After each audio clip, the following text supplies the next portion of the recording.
There's a sentence that reveals something deeply disturbing about human nature. Not anger, not frustration. Something far more deliberate. Most people believe harm happens in moments of emotional chaos, when someone loses control. But Carl Jung spent much of his life studying the hidden forces inside the human psyche, and what he discovered suggests something darker. According to Jung, the most dangerous actions rarely come from people who lose control. They come from people who are completely in control. To understand why, you first have to understand the mask people wear. Every day, we present a version of ourselves to the world. Polite, reasonable, civilized. Jung called this the persona, the social face we construct so we can function in society. But the persona is only half the story. Behind it lives something most people try very hard not to see. The shadow. The shadow is made of everything we reject in ourselves: jealousy, resentment, insecurity, anger, the urge to dominate, the urge to hurt. Jung never said the shadow was evil. In fact, he believed it was a natural part of being human. The danger begins when people refuse to acknowledge it. Most individuals try to remain good by burying their darker impulses deeper and deeper. They deny them, suppress them, distract themselves from them. On the surface, they appear kind, moral, even admirable. But the unconscious does not disappear simply because it is ignored. It grows. And when the shadow grows in the dark, it begins to influence perception itself. This is where things start to change in subtle ways. The person no longer sees others clearly. Instead, they see reflections of their own unresolved emotions. Their envy becomes your arrogance. Their hostility becomes your aggression. Their insecurity becomes your supposed manipulation. Jung called this projection. Projection is one of the most powerful psychological defenses in the human mind. It allows people to avoid confronting their own darkness by locating it somewhere else, usually in another person. But projection does not stay harmless forever. Over time, something colder begins to form. Contempt. Contempt is different from anger. Anger still recognizes another person as human. Contempt does not. Contempt quietly places someone beneath you, beneath respect, beneath empathy. And once contempt settles into the psyche, a dangerous shift happens. Moral restraint weakens. The individual begins to feel justified in causing harm. This is the stage Carl Jung found most disturbing, because by the time someone reaches a psychological position, they rarely see themselves as cruel. In their own mind, they are correcting something, defending themselves, restoring balance. The human mind is remarkably skilled at building a story that protects the ego. Long before any damage is done, the narrative is prepared. Your words are reinterpreted. Your actions are reframed. Your intentions are rewritten.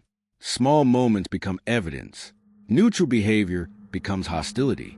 Boundaries become disrespect.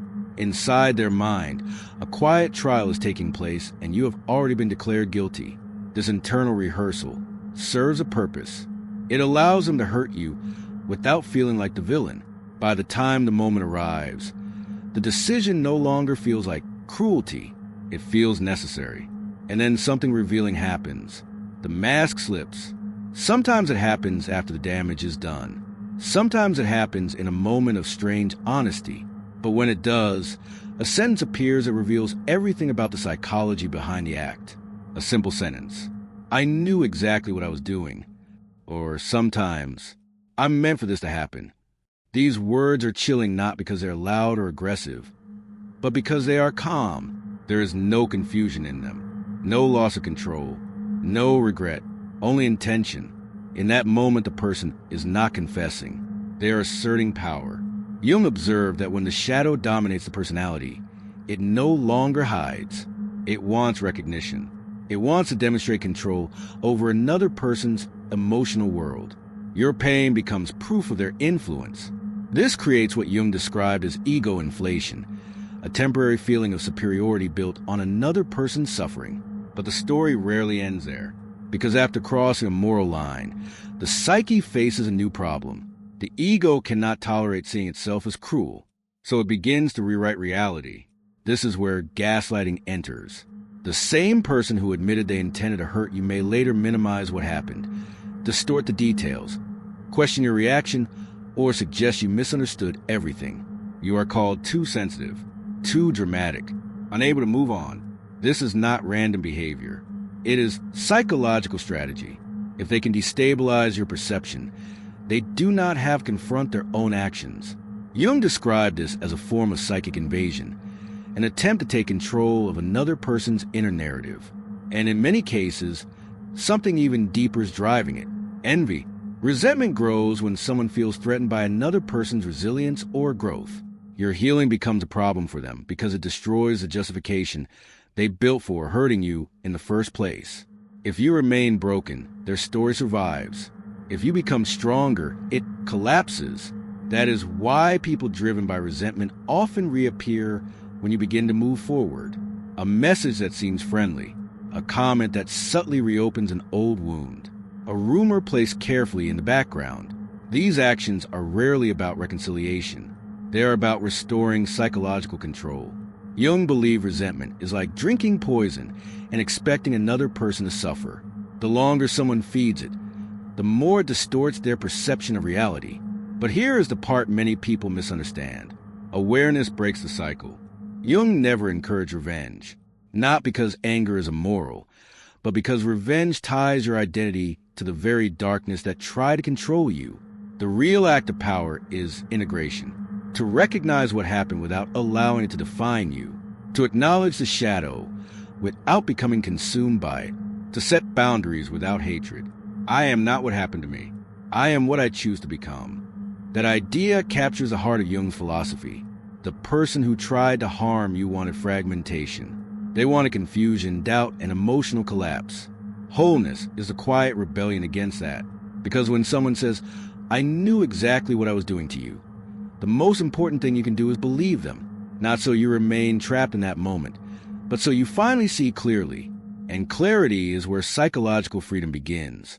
Your awareness removes the power their shadow once had over you. And the moment you step out of that shadow, something unexpected happens. What they try to break becomes the very thing that makes you stronger, unbreakable. Not in the way people usually imagine. Not because nothing hurt you. Not because nothing happened, but because something inside you refused to stay unconscious. Carl Jung believed that the deepest wounds in our lives often carry a strange potential. At first they feel like destruction, confusion, betrayal, a fracture in how you see people, and sometimes even how you see yourself. But if a person is willing to face what happened honestly, without denial and without letting bitterness consume them, that wound can become a doorway to awareness. Most people never walk through that doorway. They stay trapped in the story of what was done to them. Their identity slowly organizes itself around the injury. The anger becomes permanent. The resentment becomes familiar.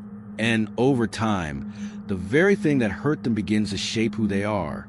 Jung warned about this, because when pain remains unconscious, it turns into shadow. And when shadow takes over, the cycle continues. Hurt people begin hurting others, often without realizing they become the very thing that once wounded them. Breaking that cycle requires something rare: consciousness. To step back and see clearly. To understand the psychology behind what happened. To recognize the projection, the resentment, the need for control that may have driven another person's actions. Not so you excuse it, but so you are no longer imprisoned by it. This is the difference between reacting and transforming. When someone tells you, "I knew exactly what I was doing," they are revealing their level of awareness at that moment. They are showing you the relationship they have with their own shadow. And once you see that clearly, something changes inside you. You stop asking questions that have no answers. You stop trying to convince someone to develop empathy they have not cultivated. You stop carrying responsibility for something that was never yours. Clarity creates distance, and distance creates freedom. Jung believed that becoming whole is not about eliminating darkness from life. It is about understanding it so deeply that it no longer controls your direction. The shadow loses its grip the moment it is seen. That is why awareness is so powerful. The person who tried to harm you may have believed your story would end in confusion, self-doubt, or collapse. They may have imagined that the experience would shrink you, silence you, or keep you trapped in their psychological orbit. But consciousness changes the outcome. Instead of breaking you, The experience sharpens you. Instead of leaving you lost, it teaches you to recognize patterns you once ignored. The masked people will become easier to see. The subtle signals of resentment, manipulation, and hidden contempt become clearer. And with that clarity comes a quiet strength. Not loud, not dramatic, but stable. You become harder to manipulate because you understand how manipulation works. You become harder to deceive because you recognize the psychology behind deception. And perhaps most importantly, you become more honest with yourself about your own shadow, which is the real beginning of individuation. This is what Jung meant when he said that one does not become enlightened by imagining figures of light, but by making the darkness conscious. Your awareness is the transformation. The pain was real. The intention may have been real, but the ending of the story was never theirs to decide. Because the moment you see clearly, the hold they once had over your inner world begins to disappear. And that is what truly makes a person unbreakable.